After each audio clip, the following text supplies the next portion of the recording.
Hi, Emma. You look unusually excited today, and now I'm curious. Last week you sounded frustrated about listening practice, especially when native speakers talk too fast. I remember you saying you felt exhausted, trying to catch every single word in conversations, podcasts, and videos. So what changed? Did you finally discover a method that actually works without making listening feel stressful all the time? I really did. And the funny part is that the solution was much simpler than I expected. I stopped trying to hear every word perfectly. For the longest time, I believed successful listening meant catching absolutely everything.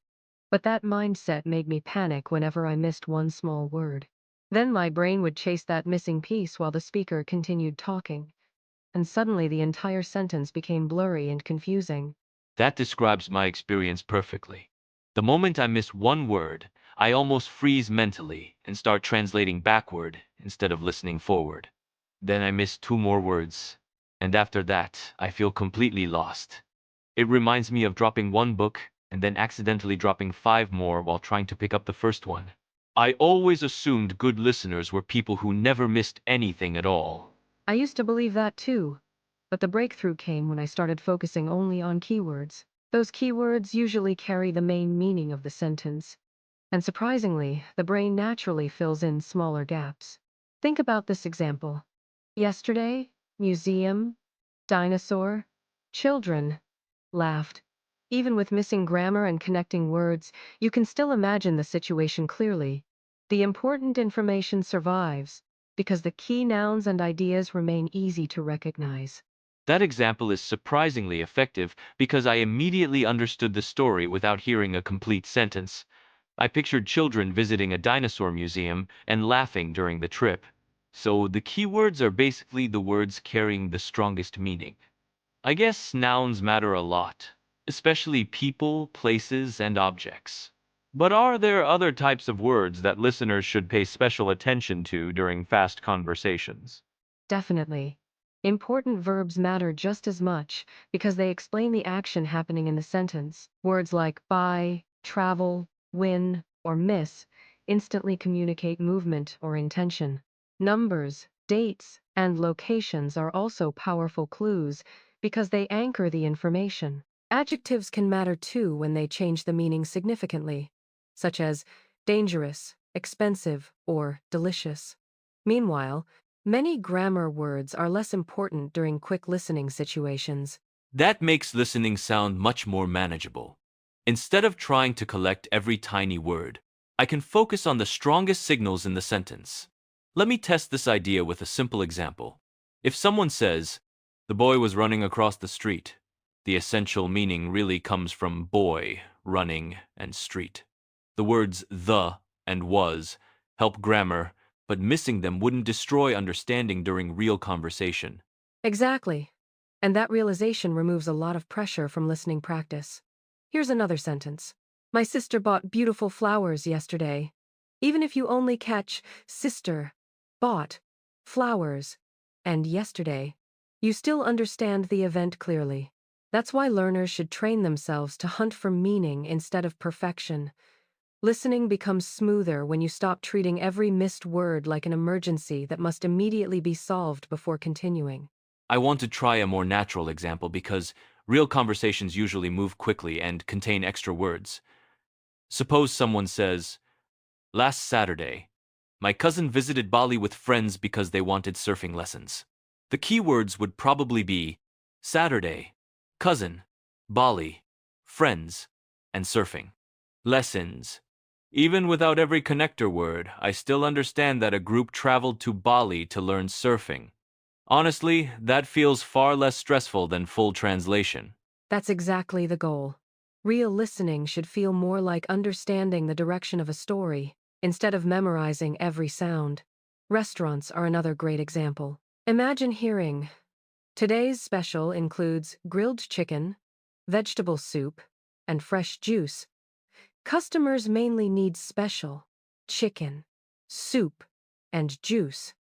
Missing small grammar details changes almost nothing. Once learners accept that, they stop panicking and start reacting naturally, which actually improves comprehension speed over time. Fast native speech still scares me sometimes, though. People shorten words, combine sounds, and speak casually, so I feel like everything disappears into one long blur.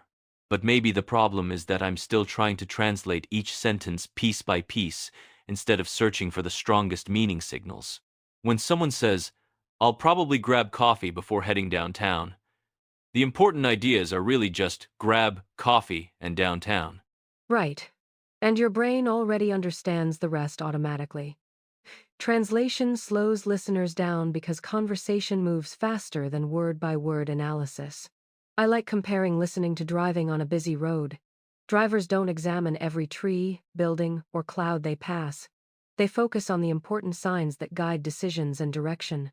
Listening works similarly because keywords act like language signs. They guide comprehension while allowing unimportant details to pass, without creating confusion or panic. That analogy makes a lot of sense because drivers survive by focusing on useful information, not every possible detail. I also noticed that prediction seems important during listening. If I hear, "Tomorrow morning our manager will announce the final interview schedule," I can already predict the conversation topic after hearing words like manager, announce, and interview. Even if I miss smaller words, the message still feels clear enough to follow comfortably. Prediction is actually one of the strongest listening skills people can develop.